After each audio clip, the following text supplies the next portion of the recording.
იცით, მიუხედავად იმისა, რომ ნამდვილად ძალიან არაორდინალური ვითარება, თქვათ, საერთაშორისო დღის წესრიგში და ჩვენ უნდა ვიყოთ გულახდილები და უნდა ვთქვათ, რომ მართლაც ხო შეიძლება ცოტა ზედმეტი ნათქვამია ესე ვთქვათ, ახალი მსოფლიო წესრიგის ჩამოყალიბებას ვადევნებს თვალს, მაგრამ მაინც ფიქრობ, რომ დიდი გადალაგება საერთაშორისო დღის წესრიგში აუცილებლად მოხდება.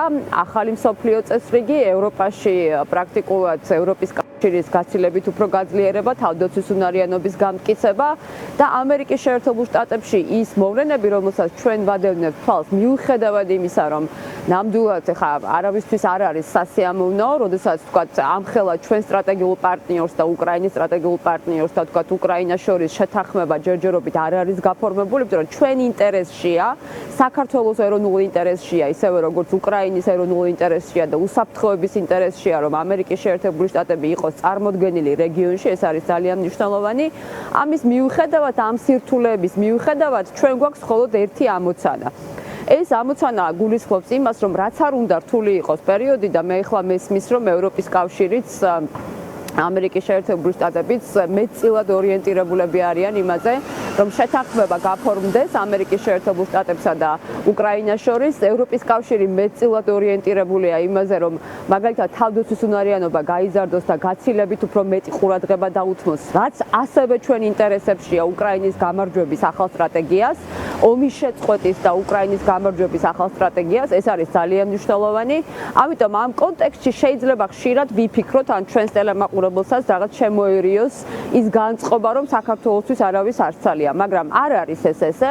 პირველ რიგში ჩვენ მეტი გამოსავალი თუ არა საქართველოს საკითხი მუდმივად დადგეს ჩვენ საერთაშორისო პარტნიორებთან ნამდვილად არ გვაქვს, ეს ერთი.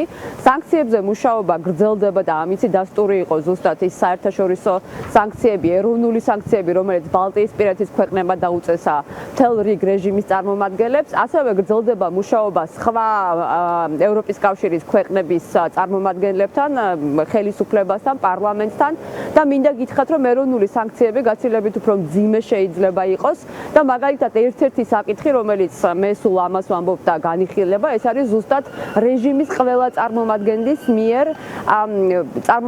მიმართ შეზღუდვა გადაადგილების, მათ შორის ევროპის კავშირში ბიძინა ივანიშვილის, ანუ ეროვნული პასპორტებითაც შენგენის ზონაში ჩატვირთული და ატვირთული მონაცემებით, ბიძინა ივანიშვილის მიმართ კონკრეტულად ძალიან მნიშვნელოვანი მტკიცე სანქციები ესახება მაგნიტსკის სიას და ამაზე არის ძალიან სერიოზული მუშაობა ჩვენს პარტნიორებთან. ამიტომ მე ვფიქრობ, რომ ამ კონტექსტშიც კი, როდესაც ყველა რაღაცნაირად სულგანაბული უსმენს და ელოდება, თქვათ, ახალ განცხადებებს, იქნება ეს თეთრი სახლი, უკრაინა, ევროპის კავშირი, დღესაც ძალიან მნიშვნელოვანი განცხადება გააკეთეს ევროპის ქვეყნებად, მათ შორის ჩვენ ვხედავთ და თვალყურს ვადევნებთ, როგორია ინგლისის ლიდერობა, დიდი ბრიტანეთის ლიდერობა. ამიტომ თავარი ეხლა ჩვენ რაც გვაქვს ამ საერთაშორისო კონტექსტში სამოქმედო, ეს არის, რომ საქართველოს საკითხი მუდმივად იყოს მათ შორის წამოწეული ქართველი ხალხის ნების და ჩვენ არ დაგვაუწყოს, რომ გვაქვს სულ ორი მოთხოვნა და ეს ყველაფერი ზუსტად რეჟიმის ყველაზე უფრო მძიმე გამოვლინება იწყება სწორედ არჩევნების გაყალბებიდან და ახალი არჩევნები და რეჟიმის ტყვეების განთავისუფლება. ეხლა მზია სასამართლოა, მე მინდა სოლიდარობა გამოუცხადო მას, ძალიან ღირსეული ადამიანი, მართლაც მედიის თვალსაჩინო წარმომადგენელი და სწორედ ამიტომ სჯის ბიძინა ივანიშვილი მსგავს ადამიანებს და მედიის წარმომადგენლებს. ამიტომ ვფიქრობ, რომ მუშაობის შემცირება არათუ თქვა დაალოდება ვინმეს ან რაიმე განცხადების ან რაიმე კონკრეტული სტრატეგიის ნამდვილად არ შეიძლება. მე ძალიან შორს ვარ ქავტომაკა იმ აზრისგან, რომ რაიმე სახის ურთიერთობები დაულაგდება ბიძინა ივანიშვილს დასავლეთთან, ეს არის გამორიცხული.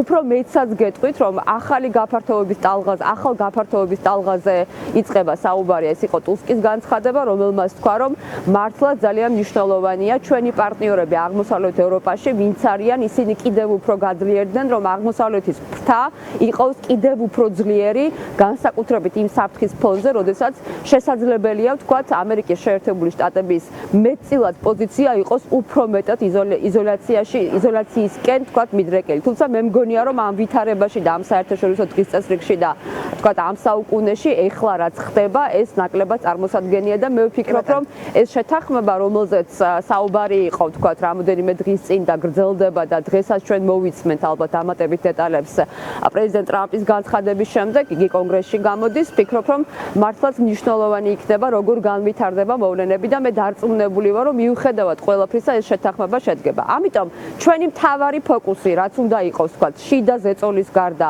და მე დარწმუნებული ვარ, რომ უახლოეს პერიოდში ისედაც გაზაფხული ყოველთვის არის გაცილებით უფრო აქტიური, ყოველთვის პოლიტიკურად, თქვა, საზოგადოებრივად და გაცილებით უფრო მნიშვნელოვანია ადამიანების ნება, რომლებიც ვერ გატეხა ბიძინა ივანიშვილმა და საერთაშორისო კონტექსტში მე ასევე დარწმუნებული ვარ, თუმცა ხო, რაიმე სახის, თქვა, რაღაც წინასწარმეტყველება არ შემიძლია, მაგრამ ასევე დარწმუნებული ვარ, რომ ქართული ოცნების ის რაღაცნაირად აჟიოტაჟი თითქოს ისინი რაღაც ლაგდებიან ამ საერთაშორისო დღის წესრიგში ტრამპის ადმინისტრაციის გამო, ეს არის ყოვლა ზედმეტი, იმიტომ რომ ჩვენ ფაქტია ხედავთ რას, რომ არაღიარების პოლიტიკა გრძელდება, არალეგიტიმურია ქართული ოცნება და სანქციებზე მუშაობა უნდა გაგრძელდეს. ამიტომ ჩემთვის პირადად ეს ძალიან მნიშვნელოვანია და მათ შორის საქართველოს საკითხი. ამ ილუზიას ალბათ ქმნის ტრამპის ხისტი პოლიტიკა უკრაინასთან მიმართებაში და ამაზეა დამოკიდებული არა მხოლოდ უკრაინა ამ ბოლო დროს. ტრამპს აქვს გაცხადებული, ავტომატად ტრამპს აქვს გაცხადებული ძალიან მნიშვნელოვანი მისი წინასაარჩევნო კამპანიის ერთ-ერთი ყველაზე დიდი ფუნდამენტი, რადგან იდგა მისი წინასაარჩევნო კამპანია. თქვენ იცით, რომ რამოდენიმე პრობლემის მოგვარება, საკითხის მოგვარებაზე იყო იგი ორიენტირებული, ეს არის ემიგრაცია, ეს არის თქვა კარტელები, ეს არის ფასების მატების შემცირება და უკრაინაში სამშვიდობო საკითხის აქტიურად დაძვრა, ხო? ამიტომ რა თქმა უნდა, ის დამოკიდებულებაც, რომელიც მეტწილად და დიდწილად შიდა პოლარიზაციის გამოძახილად შეიძლება ჩვენ რაღაცნაირად მოვიაზროთ, იმიტომ რომ გავიხსენოთ მათ შორის პრეზიდენტ ზელენსკის და მისი საუბარი ბოლო 15 წუთი, თუმცა საუბარი არ იყო მხოლოდ 15 წუთი, სადაც იგი რამდენჯერმე ახსენებს წინა პრეზიდენტებს, საქართველოს საკითხებს გუშინ გაიხსენა სწორედ 2008 წლის ომის კონტექსტში. ამიტომ მე ვფიქრობ, რომ ის საკითხი, რომელზეც ფოკუსირებულია პრეზიდენტი ტრამპი, ეს ემსახურება ზუსტად, ვთქვათ, შეთანხმების გაფორმებას, რომელიც ამერიკის ინტერესებს არ დააბრუნებს, უფრო გააძლიერებს, ვთქვათ, უკრაინაში. ეს არის ჩვენს ინტერესშიც, ჩვენ საქართველოს ეროვნულ ინტერესშიც. ამიტომ ვფიქრობ, და მე ძალიან გულშემატკივრობ ამ შეთანხმებას, რომ გითხრათ, თუმცა მე დარწმუნებული ვარ და დიდი იმედი მინდა ვიქონიო, უფრო სწორად, რომ ეს შეთანხმება ნამდვილად არ მოხდება, ვთქვათ, უკრაინის ინტერესების ხარჯზე. და ბოლო კითხვა და დაგემშვიდობებით, ჩვენ ვსაუბრობთ იმ სანქციებზე, რომელიც გუშინ კიდევ ერთი წამოეწია ქართულ ოცნებას. ეს სანქციები, თუნდაც ბალტიისპირეთის ქვეყნების მხრიდან დაწესებული, პირდაპირ პროპორციულია არის თუ არა იმის, რომ ეს ქვეყნები ფაქტობრივად კომუნიკაციას და ურთიერთობას წყვეტენ ქართული ოცნების რეჟიმთან, რეპრესიულ რეჟიმთან. მე სიმართლე რომ ვთქვათ, ძალიან დიდი მადლობა ჩვენს ბალტიელ მეგობრებს, ნამდვილად ისინი საქართველოს ქართული ხალხის ინტერესებს და ჩვენს ევროატლანტიკურ ინტერესებს ყოველთვის იცავენ და დაიცავენ, მე ამაში დარწმუნებული ვარ, მაგრამ სიმართლე რომ ვთქვათ, რა თქმა უნდა, ვფიქრობ, რომ სანქციები გაცილებით ფართო უნდა იყოს. თუნდაც რაზეც მე თქვენ გესაუბრეთ რამდენიმე წუთის წინ, რომ ეს ეხება რეჟიმის ყველა წარმომადგენლის და მათი ოჯახის წევრების ევროპაში გადაადგილების შეზღუდვას.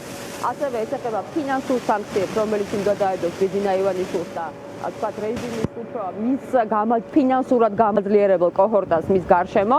თუმცა არის იქაც თქვენ გესმით სირთულე, ხო, ეს ეხება თქვათ უნგრეთს, ეს ეხება სლოვაკეთს, რომელიც ხშირ შემთხვევაში რომელთა გამოც კონსენსუსი ვერ ხერხდება, მაგრამ ეროვნული სანქციების კონტექსტში ეს შესაძლებელია გადალახვა ამ ყველაფრის. ამიტომ მე ვფიქრობ, რომ ეხლა პირდაპირ პროპორციულად შეიძლება არ მოვიაზროთ, მაგრამ ეროვნული სანქციების დომინოს პრინციპის წასვლა ეს არის ძალიან მნიშვნელოვანი. ჩვენ გვაქვს საუბარი ყველა ჩვენს პარტნიორთან და მერწმუნეთ არაღიარების პოლიტიკა, რომელიც დაწყებულია და პრინციპში, არ ვიცი, არავის აღარ აქვს ურთიერთობა, ეხლა ვინც მის აქვს ურთიერთობა ცივილიზებული სამყაროდან, ქართულ ოცნებასთან და რეჟიმთან, ეს უნდა გაგრძელდეს და არალეგიტიმურობა კიდევ უფრო ჩაქცევდეს. რა თქმა უნდა, ეს არის ჩვენი მთავარი ამოცანა იმ პროტესტთან და იმ აქტიურობასთან ერთად, რომელიც თითოეული ჩვენთაგანის მოვალეობა და პასუხისმგებლობაა.